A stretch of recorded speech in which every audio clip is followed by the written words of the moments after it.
전도 이렇게 해야 합니다. 전도 이렇게 해야 합니다라는 제목으로 주의 말씀을 증거하겠습니다. 오늘 본문은 사도행전 17장에 소개된 바울의 세 번째 전도입니다.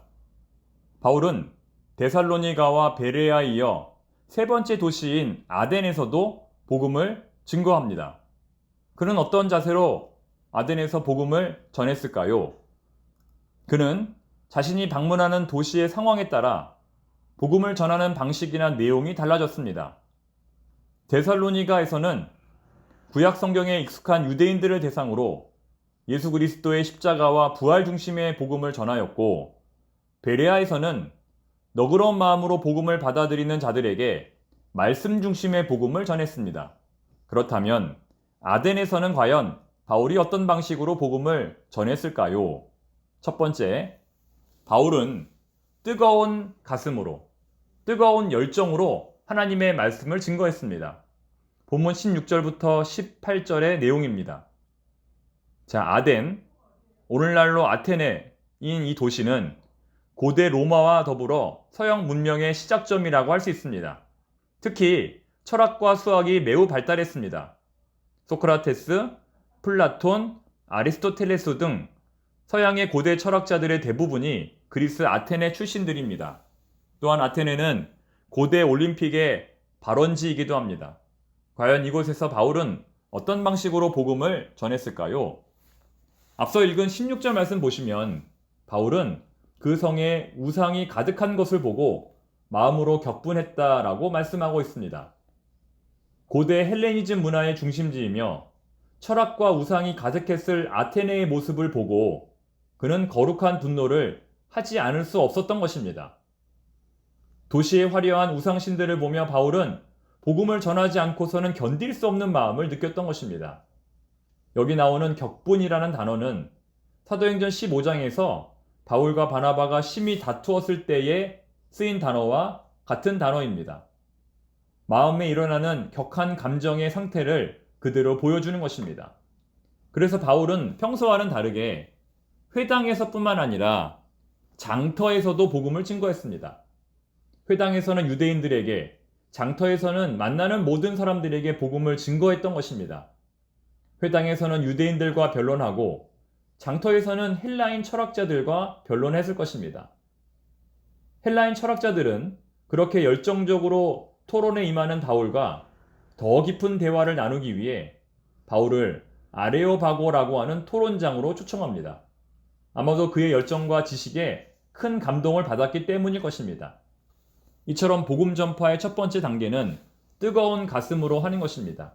구령의 열정으로 하는 것입니다. 예수님도 참 평안을 잃어버린 예루살렘 성을 보고 눈물로 우신 적이 있습니다. 잃어버린 영혼과 황폐한 도시를 바라보며 마음에 거룩한 분노가 일어나지 않는다면 진정한 하나님의 백성이라고 할 수 없을 것입니다. 우리 역시 지금의 시대와 상황을 바라보며 구원의 열정, 구령의 열정이 먼저 회복될 수 있기를 바랍니다. 두 번째, 바울은 눈높이에 맞는 복음을 증거했습니다. 두 번째, 바울은 눈높이에 맞는 복음을 증거했습니다. 19절부터 23절까지의 내용입니다. 에피쿠로스와 스토아 철학자들은 바울을 아레오바고 광장으로 초청한 뒤에 그에게 질문을 했습니다. 네가 말하는 이 새로운 가르침이 무엇인지 우리가 알 수 있겠느냐? 여기 모인 그리스의 철학자들은 매우 논리적인 사람들입니다. 반면에 그들은 구약 성경에 대해서는 잘 모르는 사람들입니다. 그렇다면 이들에게는 어떤 방식으로 복음을 전해야 할까요? 앞서 구약 성경에 능통했던 유대인들에게 전했던 그 방식 그대로 하면 될까요? 만약 그렇게 했다면 이 철학자들은 제대로 복음을 이해하지 못했을 것입니다. 아니, 복음에 대한 관심을 전혀 느끼지 못했을 것입니다. 그러나 바울은 그런 철학자들의 눈높이에 맞추어 복음을 증거합니다. 우리가 보기에는 오늘 본문의 내용이 매우 낯설고 어려워 보이겠지만 당시 철학자들에게는 이보다 더 쉬운 방법으로 복음을 설명하기가 어려웠을 것입니다. 제가 만약 영유아부 아가들에게 설교를 해야 한다면 어떻게 해야 할까요? 어른들에게 하는 것처럼 똑같이 하면 될까요? 아닙니다. 아가들의 눈높이에 맞추어서 설교를 해야 합니다. 말뿐만 아니라 온몸을 사용하여 아기들이 집중할 수 있도록 말씀을 증거해야 할 것입니다.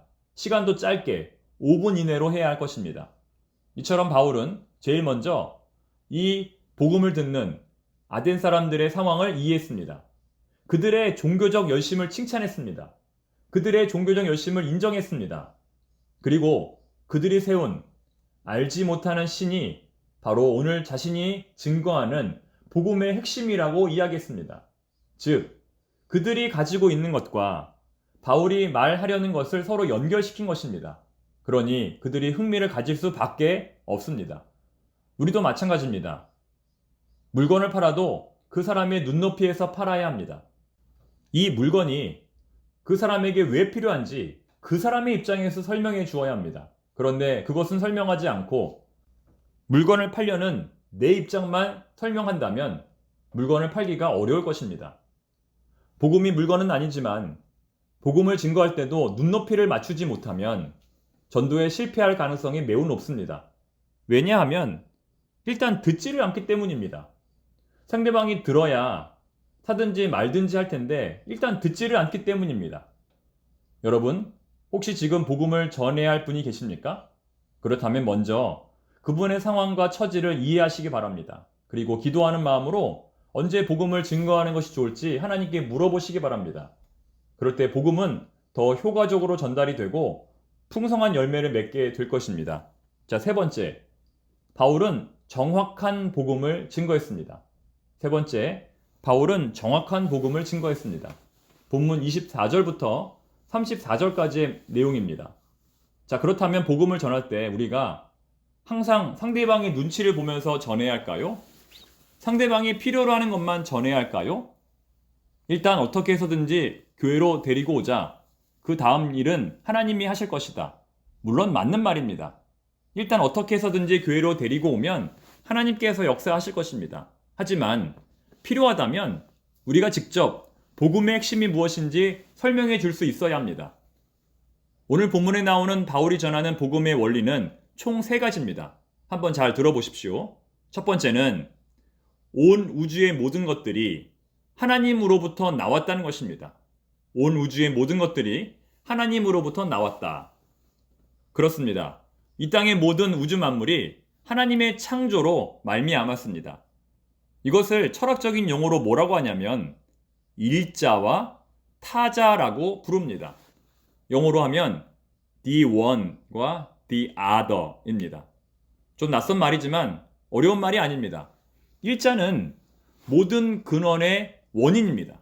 모든 근원의 원인. 반면에 타자는 그 근원으로부터 파생이 된 것입니다. 따라서 타자는 일자를 앞설 수 없고 타자는 일자에 종속될 수밖에 없습니다. 자, 두 번째. 그렇기 때문에 일자인 하나님이 타자인 인간이 만든 어떤 형상 안에 갇힐 수가 없습니다. 그렇지 않습니까? 타자인 인간이 일자인 하나님을 자기 마음대로 어떤 형상 안에 가두어 둘 수가 없다는 것입니다.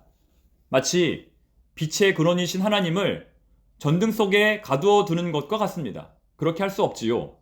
즉, 온 우주 만물을 만드신 하나님을 어떤 동물의 형상으로, 사람의 형상으로 바꿀 수 없다는 것입니다.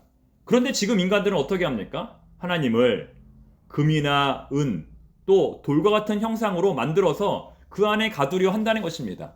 어떤 성전 안에, 어떤 신전 안에 가두려 한다는 것입니다. 그것이 바로 인간이 범하는 죄입니다. 자, 마지막 세 번째. 그렇기 때문에 하나님은 그동안 그런 인간들의 모습을 참아주시고 간과해 주셨습니다. 하지만 이제는 더 이상 안 됩니다. 이제는 심판의 때가 되었습니다. 더 이상 하나님이 그런 인간들의 모습을 참아주시지 않는다는 것입니다.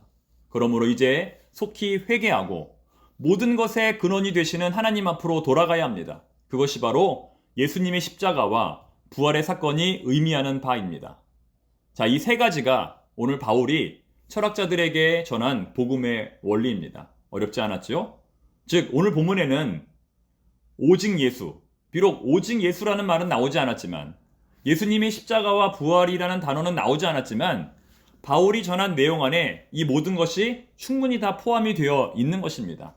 이제 오늘 말씀을 정리하면, 자, 전도 어떻게 해야 될까요? 첫 번째, 뜨거운 가슴으로 해야 합니다.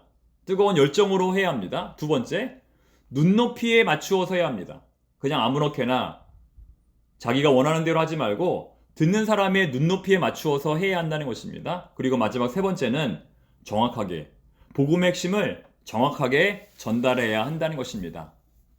거듭 말씀드리지만 11월 5일 추수감사주일은 우리 청파동 교회의 영혼 구원의 날입니다. 이때 우리가 준비된 영혼을 만날 수 있도록, 또 주님을 떠난 우리의 가족과 이웃이 이날 돌아올 수 있도록 이날을 위해서 지금부터 기도와 말씀으로 준비하는 우리 청파동의 모든 교우들이 될 수 있기를 바랍니다. 기도하겠습니다.